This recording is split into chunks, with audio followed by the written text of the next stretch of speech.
Hey guys, and welcome to another edition of Weekend Bookends. I know it's been a couple of weeks since I last updated, but I've been really keeping up with my reading. I haven't read a whole... I've read a lot, but I haven't completed anything for the simple fact I'm reading rather large books. Really large books. But I did pick up a few new books today that I'm gonna share with you really quickly. First of all is the Communist Manifesto by Karl Marx, and I believe the Fruit Notes by Friedrich Engels. It's just a really short little thing. It's one of the Great Ideas editions from Penguin.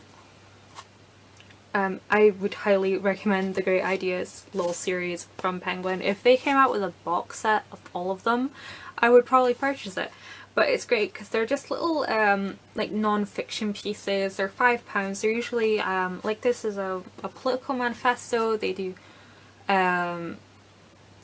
sort of philosophical pieces, collections of essays. I believe I've shown you Cigarettes versus Books by George Orwell, which is a collection of his essays, which is amazing and I would highly recommend it, but I'm really looking forward to reading this.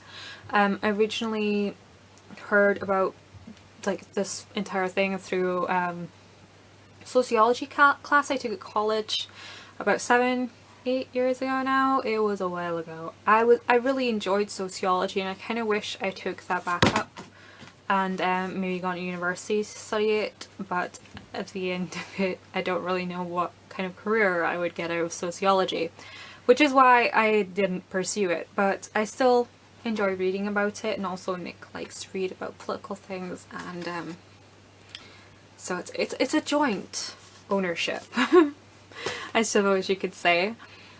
Next we have Heaven's Command, An Imperial Progress by Jan Morris, and this is the first in a trilogy about the history of the British Empire. It's more, this specific one is about the rise and the birth of the British Empire, and then it goes on to the climax of the British Empire, and the third one is the decline of the British Empire. And of all the things you get taught in history in school, I've never once been taught by the Empire. I've been taught by the Ottoman Empire, the Germanic Empire, the Russian Empire, never the British one. So I'm really looking forward to reading this and learning a bit more about my own history.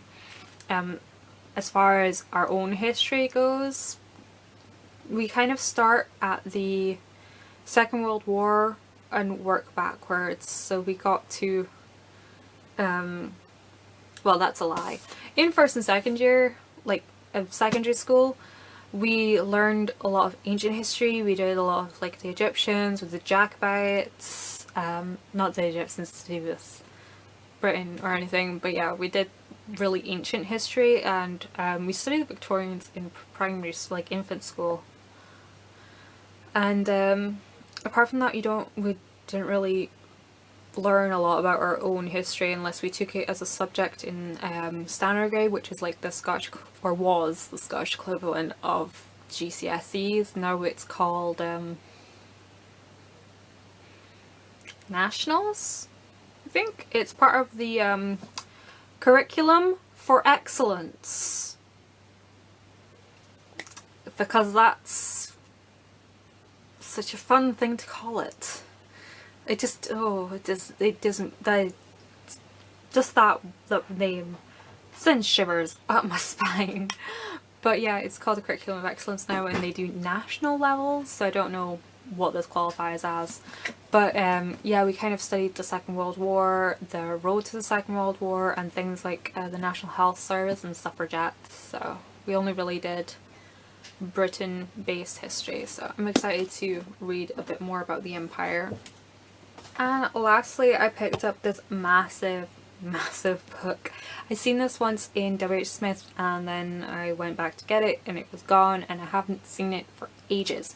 It is arguably by Christopher Hitchens. I believe Christopher Hitchens, he passed away 2009 he passed away in, but he has a massive body of work. He is the man who wrote God Is Not Great. It caused a lot of controversy. There's Christopher Hitchens, and I think he often gets confused with Richard Dawkins. They're both atheists, I believe. I think. But they talk a lot about politics, religion, society in general, and he just calls bullshit, basically. He calls all the bullshit. And this is a massive book of his essays from his heyday, and it says on the back that he is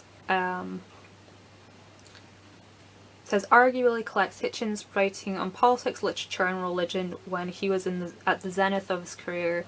It is the indispensable companion to the first English essayist since... Sorry, the finest English essayist, not the first. The finest English essayist since Orwell. And I love Orwell's essays, and I've always wanted to read this, and I was so happy to find it. And this big beast of a book was only £15 for all this literary goodness, all this cultural enlightenment. I would recommend seeing if you can get hold of a copy. If you have it in a local library or something, check it out. And I will probably let you know what I think of it as I get through it. But on to what I'm actually reading at the moment. I am still reading The Night Watch by Sarah Waters. Yes, my book is getting abused. I'm about halfway through now, and it sort of jumps about a bit. It starts off in post-war, and now we're in a section that's in the war, and we're learning a lot more about the characters and how they interweave with each other and the complexities of their relationships and how they came to be the people at the start of the book. And it's bizarre. I don't want to talk about too much because I don't want to give away any spoilers, but it is a very rich book, and I would highly recommend giving it a read. But what I have been reading is Game of Thrones. I know. I wanted to read Brandon Sanders's Mistborn series, and here I am reading Game of Thrones instead. I know, I never actually made it to reading Bone Clocks by David Mitchell yet. That is on the back burner for the Momo. But Game of Thrones, there is a reason for this. I don't even know what I was watching, but on the sidebar they had this video about conspiracies within the series, and then I started watching all of those, lots of little conspiracies and character breakdowns and what people think is gonna happen. It just got me so in the mood to read the book, because they were like talking about the movie, not the movie, the TV series even. They were talking about the TV series, but they were drawing information from the books to boost character linkage and stuff. It's difficult for me to word it. They word it so much better, but if you like Game of Thrones, oh my god, you could spend so many hours just watching these all these videos. Just really, it's crazy. So I started reading Game of Thrones last week, and I'm only 236 pages in, and I'm gonna have a bath once I finish filming tonight, and read probably a couple hundred more pages. Oh my god, I love it. I really like it. I think the thing I like most about this is that it tells the story from all the characters' perspectives, or at least most of them anyway. You get a chapter from Eddard, you get one from Daenerys, one from Catelyn, whatever. I thought it was Caitlyn, but according to the show it's Catelyn.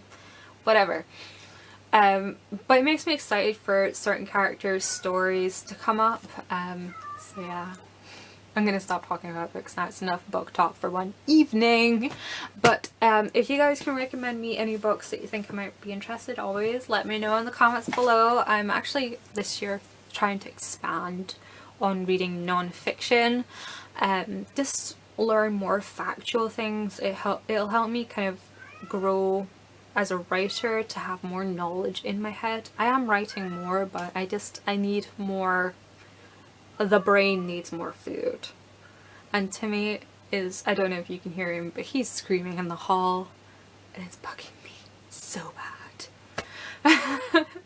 But anyways, I will see you guys later. Thank you so much for watching.